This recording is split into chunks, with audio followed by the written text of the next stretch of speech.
Thank you so much for your patience. We are ready to go now. Now, after the previous speaker, what more can I say? He had offered that I come first, and I declined, and now I'm regretting now. So thank you very much. It's an honor to stand before you. My name is Collen Tapfumaneyi, CEO of Escrow Group, which you are about to learn a little more about as I take you through my presentation. So basically, it's a show and tell or in terms of digital solutions for homegrown and that are deployed locally and deployed beyond. Just a little bit of context. I come from the capital markets. I think my colleague is coming from the financial services, the banking side, but now we look at capital markets to complete the financial services ecosystem. So I won't dwell too much on this, but we have to put context, and some of the relevant statistics speak to the economy, our $44 billion economy, our industry production in the industry, picking a few sectors of interest to the conversation we are going to have. That is agriculture, where we have over 2 million farmers, and it contributes 17% to GDP. Mining is quite strong, and manufacturing is of interest to this gathering. In terms of the financial markets, on the capital markets, it's an area that is not very well known, so I just thought I would just throw one or two points there. We have 3 securities exchanges in this country. For those who didn't know, there's ZSC that you know, there's VFX, and there's also FinSec, which is an alternative trading platform, with a combined market capitalization of 4.28 billion. This number is important in the sense that if you look at it against the 44 billion in terms of GDP, by comparison, in South Africa, their GDP is around 300 million, and the market capitalization of their capital markets is close to 1 trillion. So market capitalization in South Africa is 3 times GDP, or 3 times the GDP, and here market capitalization is just a fraction of the GDP, which speaks to the gap that is there in terms of the role capital markets are playing in the economy. We have 397 key intermediaries in the sector, and that means these are people looking for work to do for you, for industry and commerce. And in terms of the investments landscape, we are very interested, usually interested in our foreign direct investment, just about $500 million. And the funds management, these are funds that consolidate your pension funds and all that have been deployed and that are being looked after by asset managers, are just below 4 billion. Estimated funding gap that is required annually for our economy to really fire is about 8.8 billion. This is according to the targets that are determined by the UN, meaning they are looking at 20% or so of the GDP. So we are looking at an ideal.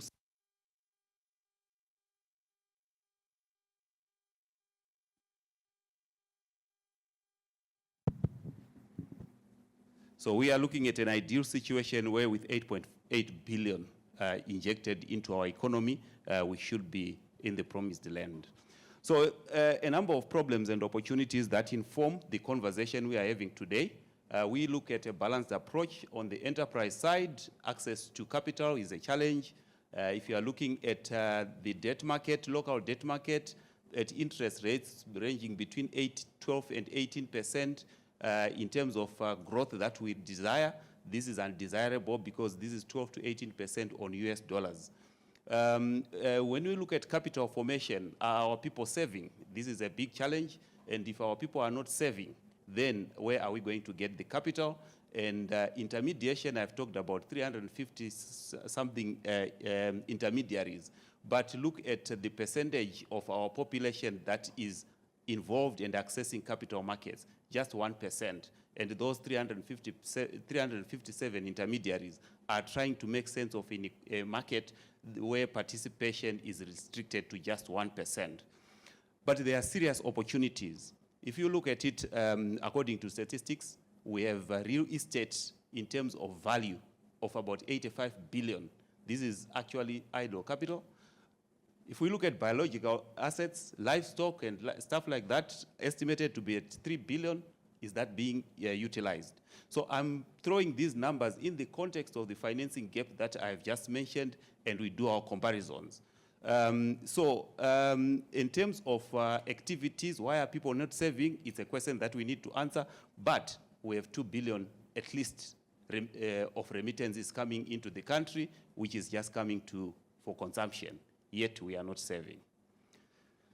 So there is need to solve this problem, and based on the theme of this event, we are looking at how innovation, digitalization, and artificial intelligence should come in and address those issues, take advantage of the opportunities, and deal with the situation that we are facing. Our view of innovation is, at escrow is that innovation involves us having to create, improve, and modernize investment products and processes, because we need to capture that liquidity and have it deployed into productive activities. Innovation is different from digitalization, is different from automation. You can innovate manually. You can innovate by thinking differently and creating new solutions. Then you add to that digitalization, which means now you are doing automation, you are removing cumbersome processes, you are removing paper and all that. Then we have to do the automation. Once we have done that, let's throw in artificial intelligence that brings in, that introduces algorithms, machine learning, and do the heavy lifting, to quote from my brother who spoke before me. That image is very important. It still speaks about the actual primary production, going to the markets and going to global capital markets, and we use robotics, we use innovation, we use digitalization, we use AI. So what we are basically saying is there's so much waste at the moment with that break between the production and our markets, which we need to bridge through innovation, digitalization, and artificial intelligence. So where do we fit in as escrow? Basically, just a little bit about who we are. We are a diversified group that provides quasi-banking solutions, not core banking solutions, securities trading and settlement platforms, commodities exchanges platforms, registry solutions. We have been in the market for the past 20 years or so, as I'm going to share in terms of the journey. And we have a presence not only in Zimbabwe, we have a presence in Kenya and Zambia as well. So this is our journey. So we started with the establishment of a registry company, which is CorpServe Registrars. Basically, we came in to bridge the gap between entities or corporates that would want to raise capital from the markets and connect them to the investors. So basically, when you buy shares in Delta, when you subscribe for an IPO, an Old Mutual and all that, you actually don't go to Old Mutual. They then outsource to people like us. And the process involved automating issuer and investor administration, linking securities, listed securities to investors, and automating the communication between issuers of securities and investors. Then we, after that step, we then put together Escrow FinTech, which is the engine room through which we develop platforms that speak to capital markets. We have developed over 30 mission-critical platforms spanning across capital markets, commodity markets, and financial markets. We then went on to create FinSec, its Financial Securities Exchange. What we did was to go to the regulator and advise that the exchange, stock exchange setup was largely designed for large corporates, for traditional instruments. We needed space for alternative instruments, for smaller enterprises, for SMEs, for non-traditional securities. And we were given the license to operate an alternative trading platform, which is registered as a securities exchange, totally automated, so it's an electronic exchange. And the idea was to utilize it to introduce new securities that are in line with the demands, the current demands. Further to that, we created a platform we call Gem Portal. Basically what we looked at was that now that we have these platforms, how do we ensure there is sufficient access by those who require capital? That is the enterprises, small, large, medium size, in a seamless way. So we created a platform that then changed the way access to finance was being handled. Traditionally, you have to find a financial advisor, you go through a legal advisor, there are a lot of processes, due diligence and all that. We automated all that. So an enterprise in Chiredzi can access GEM portal and state its case just on a responsive platform, and it does through algorithms analysis, automatic valuation and all that, the screening and all that. And as a platform, it just presents that case to the investor after doing all the heavy work that the investor would have otherwise needed to do manually. So that's GEM portal, which provides a pipeline for those deserving to get capital to come through this automated process. But when you have an enterprise that requires capital, there must be someone prepared to offer that capital. And previously, the idea was access to capital markets as an investor was the preserve of the wealthy and the elite. What we did was now to come up with a platform we call C-Trade. C-Trade now enables anyone to actually invest according to their means, and they can access capital markets from wherever they are. This is now automation of the issue of investing as well as trading those securities. So what it did is it enabled the investors to seamlessly access capital markets of 3 exchanges, ZSE, VFX, and FinSec.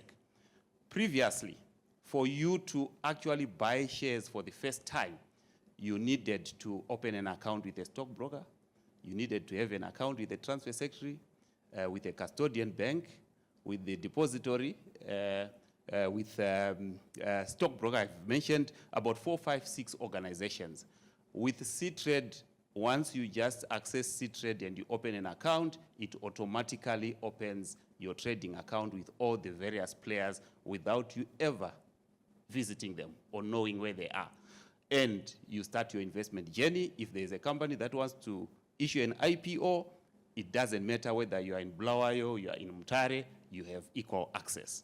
It doesn't matter whether you have only $2 or $1 million, you have the same access. That's C-Trade. We then went further and said we have done work on the capital markets, on the intermediation and all that.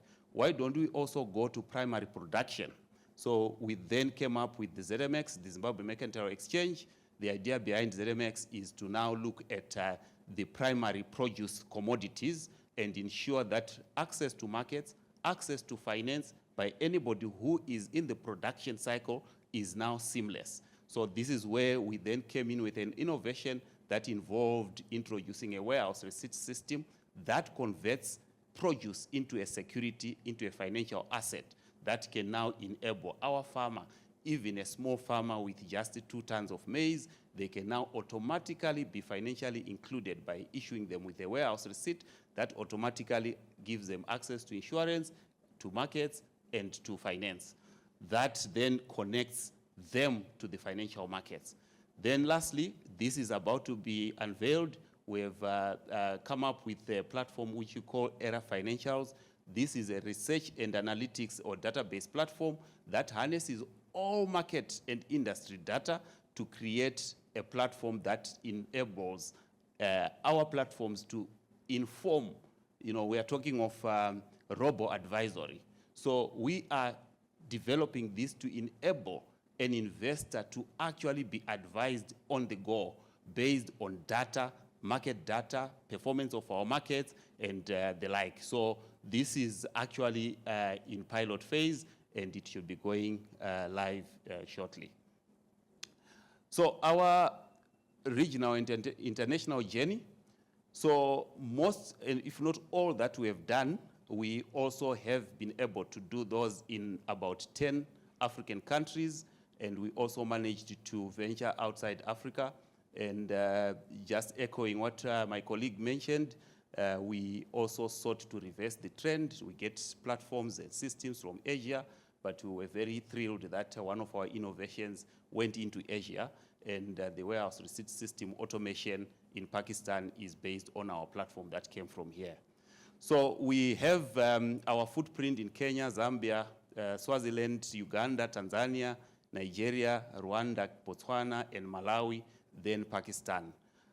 Singling out Kenya, we were, one of our signature projects there was the introduction of the world's first mobile traded retail bond issued by the government that was accessible on the phone and utilizing mobile money platforms. You've heard of M-Pesa, and we created a mobile retail bond based on that, which attracted about 500,000 retail investors in Kenya. So how does the digital transformation apply to the work that we are doing? So basically, we are looking at just 3 areas of interest.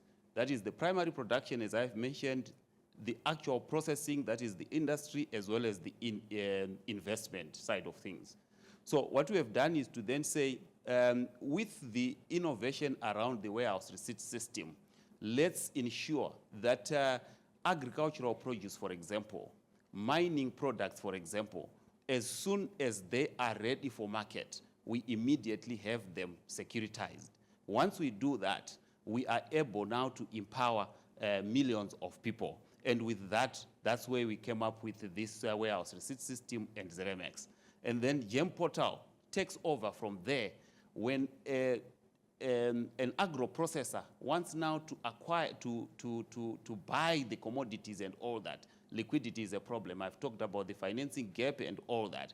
Then GEM Portal comes in for the enterprises to access these raw materials by utilizing the financial intermediation that is facilitated by GEM Portal. On the other side of the spectrum, C-Trade is waiting to harness maybe a small percentage of the 2 billion that comes into the country from the diaspora, maybe a small percentage of the huge sums that are circulating in mobile money through NMB and all that. Maybe each person can actually save a small percentage of what they transact every day. And with that, we are then saying we may actually find ourselves having capacity to actually, for capital formation, domestic capital formation powered by these platforms. How do we do that? We do that by ensuring that the methods that we use are, one, to ensure that we have mobile and online access to start with at a basic level. Then next, we do that by ensuring that our data and analytics serves the purpose in terms of enabling the users of these platforms to benefit from the market opportunities. We have specifically done work on the commodities. So this year, last year we had a drought, so it slowed us down on the Zeremex, and this year there was a better production. And chatbots, we rolled out our AI, powered chatbot to give farmers access to the capital market. So we put it on WhatsApp chatbot. So during the past marketing season, a farmer would just interact with WhatsApp. It would advise, how much is, a ton of maize, and it asks you where you are. You indicate, it indicates, calculates the distance, calculates how much it would cost for logistics and all that, gives you the final price and all that. And it was very informative. The bulk of our trading from small-scale farmers came through this platform. Tokenization. I deliberately mentioned about the asset base, the real estate, 85 billion. Biological assets, 3 billion. Idle capital. There is a phenomenon called tokenization.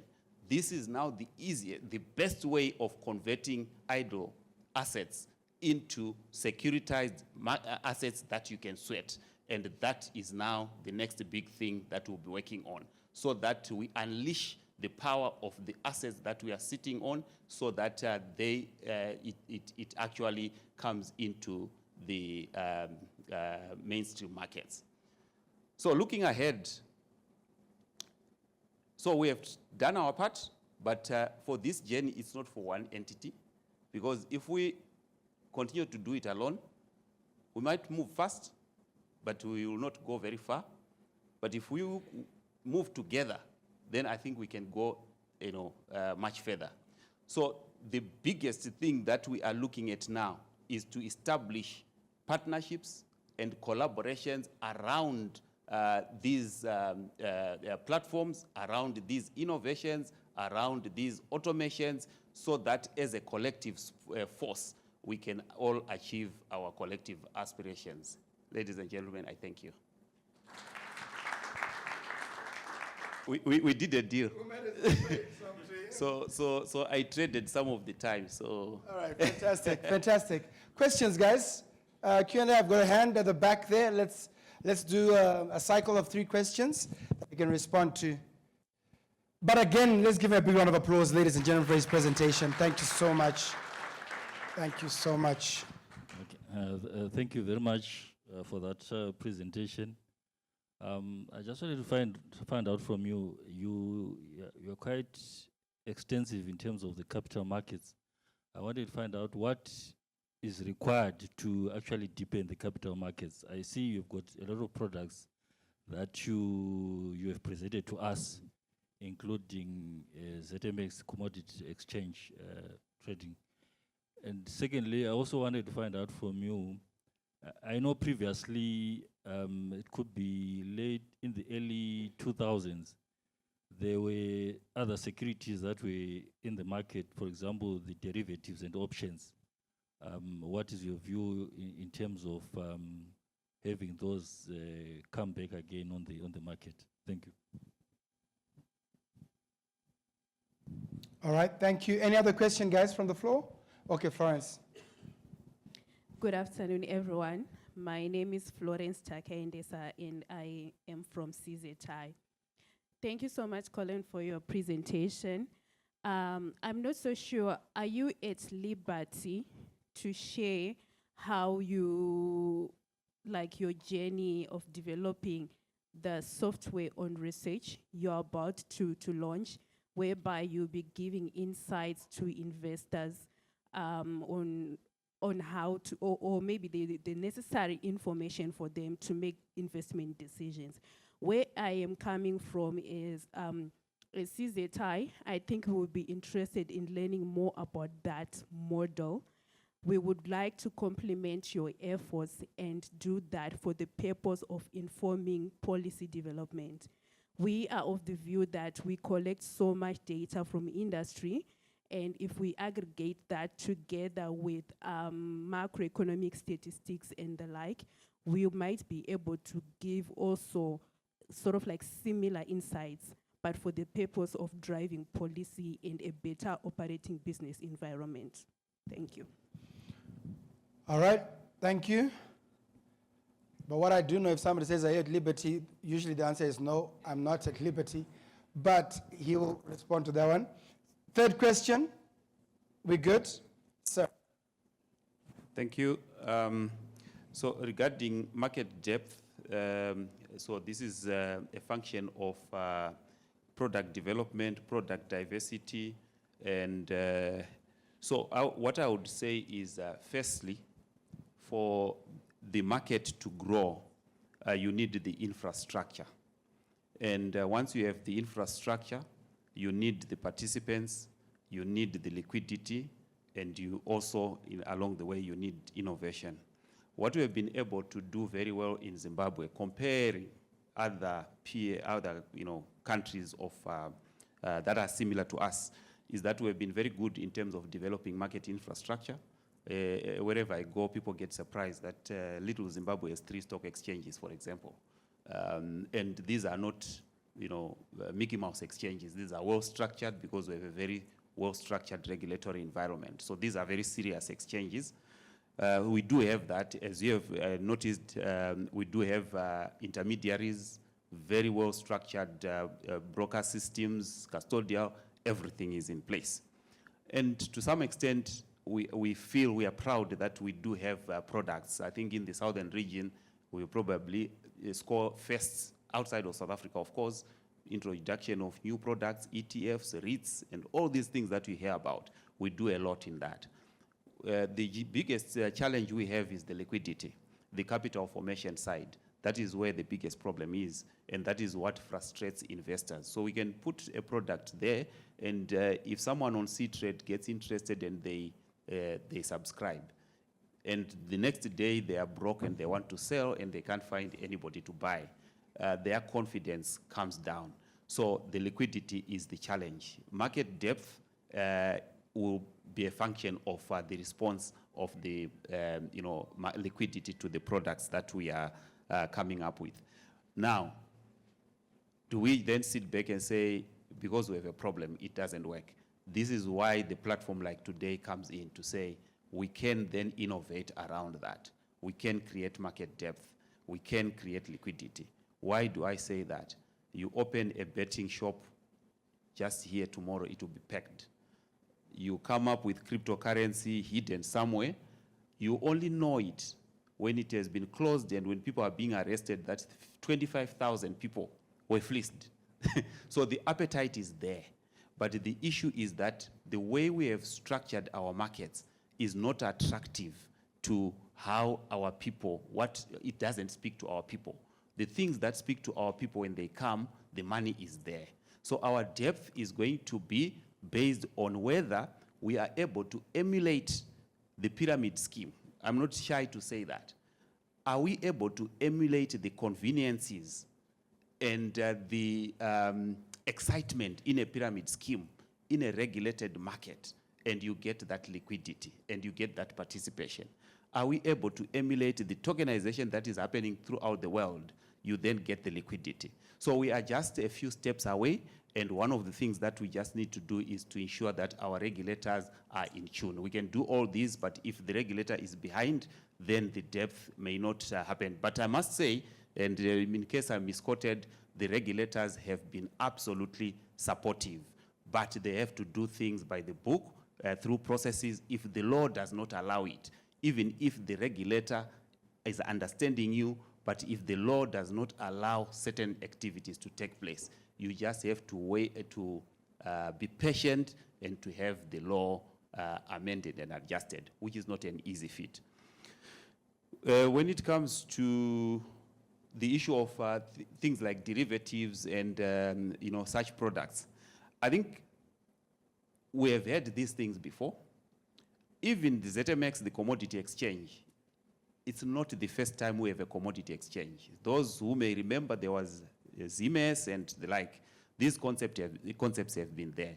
Why did they fail then?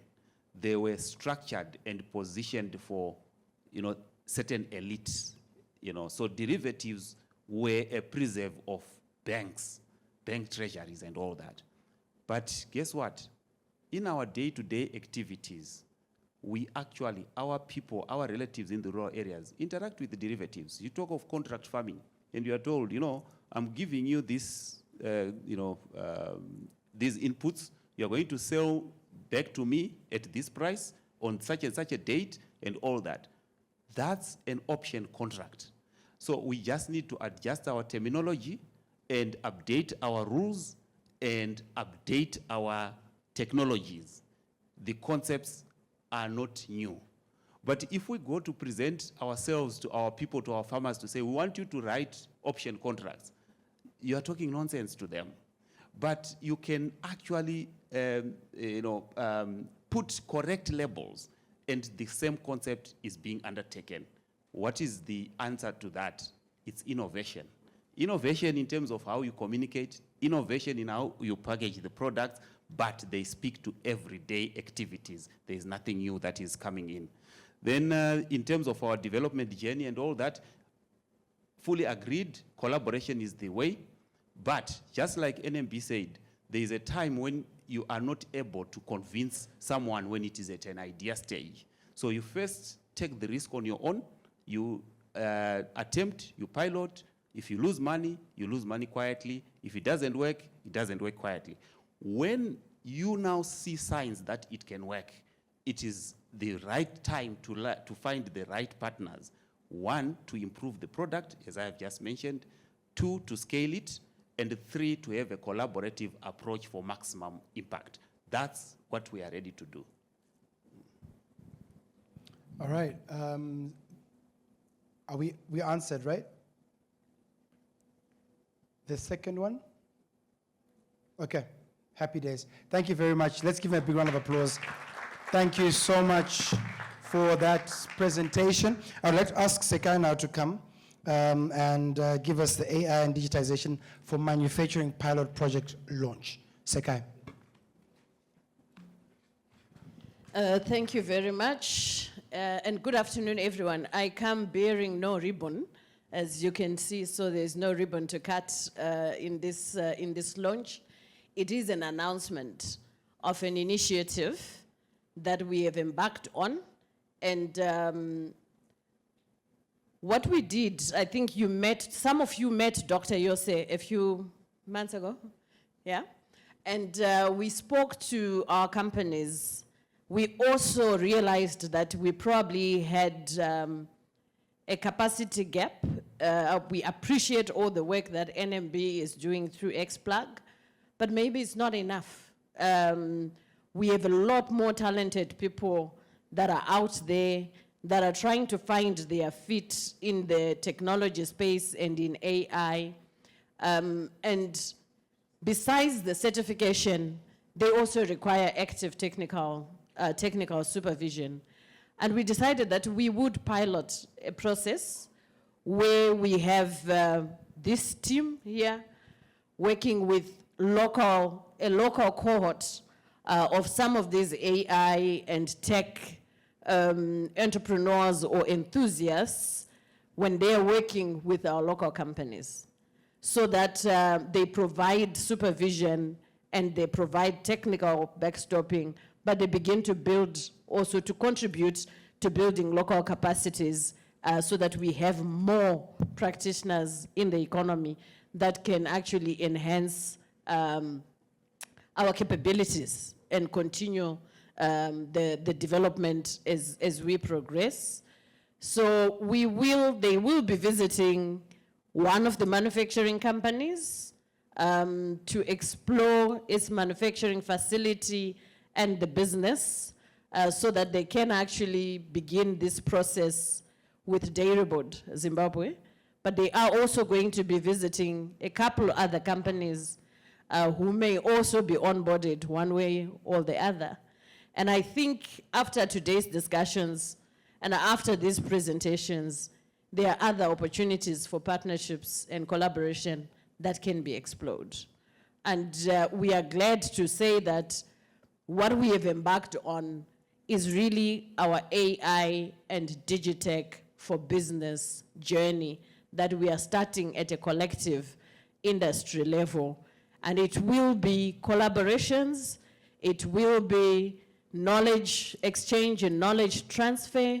It will also be B2B, because there are businesses here who have realized today, I'm sure they will be knocking on XPlug's doors, and I'm sure escrow will get some inquiries. So this B2B network also begins here today, and the pilot projects will also be proof of concept and use cases that we can begin to also showcase in our local economy and in our industries. So this is the beginning of our AI and Digitech for business journey. I would then also take the liberty to invite, just for a 5-minute or 10-minute presentation, a very special entrepreneur as well in the Digitech for business, and his name is Calvin Majora. They have a solution that they are promoting, that they've been working with. I will not say anything about it so that you can hear all about it from them, but we will continue to provide the platform for more solutions to be showcased as we go. Thank you very much. Thank you, and it's my pleasure to be here and also to have the opportunity to speak with you guys. I'll get into right onto it. Please forgive me. My presentation is not well presented. I've been given 5 minutes. As the MC said, that if you get an opportunity, grab it. So this is my opportunity.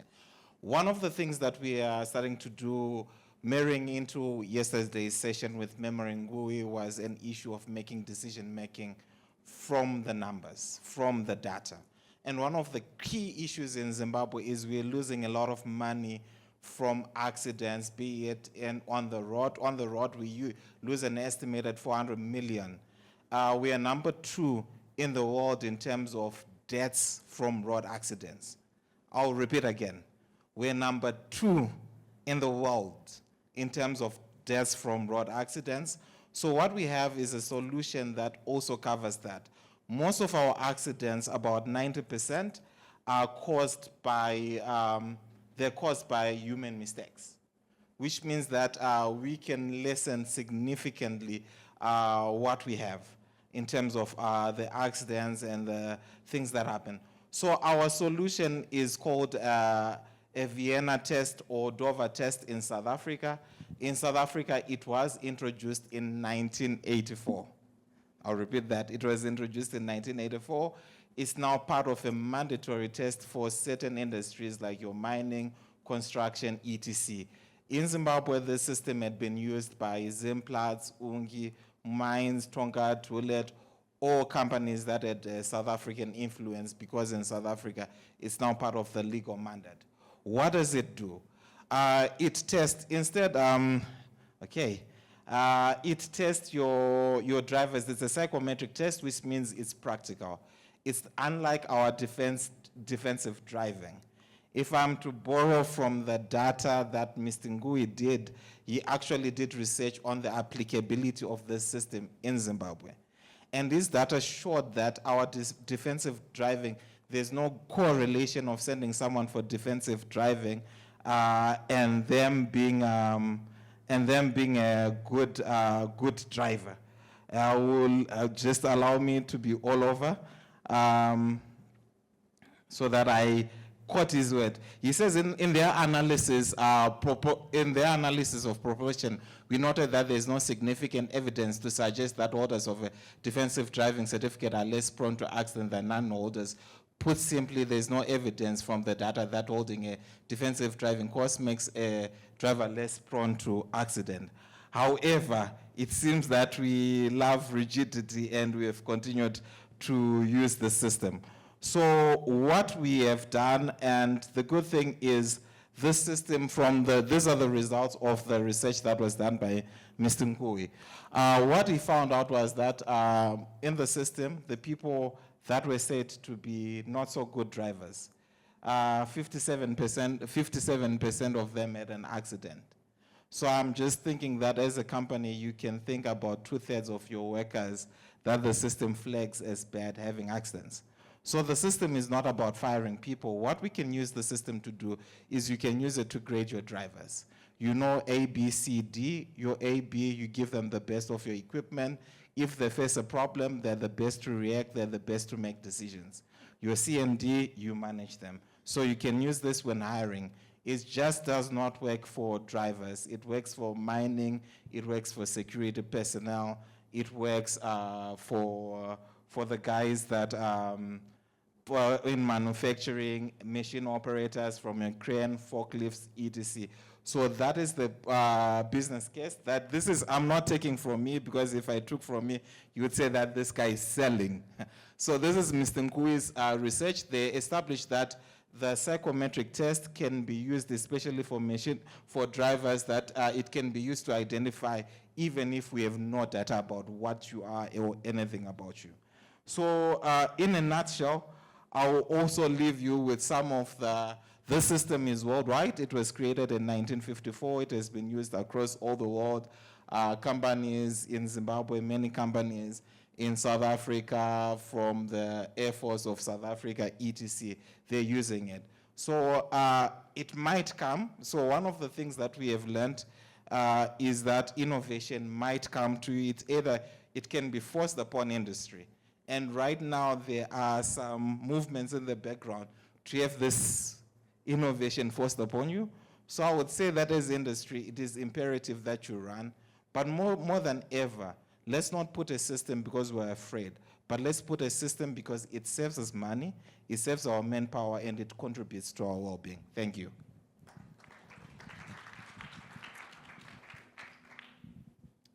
Thank you very much. Thank you so much. Yes, we've come to the end of day number 3, right? We started Friday, we went on to Wednesday, Thursday, and tomorrow is our final day. So I believe there are teas outside. Please have some tea. We've been eating, guys. Hi. I mean, we know we paid for it. It's part of the package, but yeah. And I'm sure there's going to be those little burgers and whatever. Yeah. Anyway, let's go eat. There's teas outside. It also offers you an opportunity, really, to have tea and network and talk and, get the work done, learn from others. Always seek to learn and see how best you can be better. Okay? We all want to learn from each other. We want to learn from the exposed, and we also want to learn from the localized so that we can compete with the rest of the world, which is the most important, is best international practice. All right? See you tomorrow, 9 o'clock. We definitely will start on time. Thank you.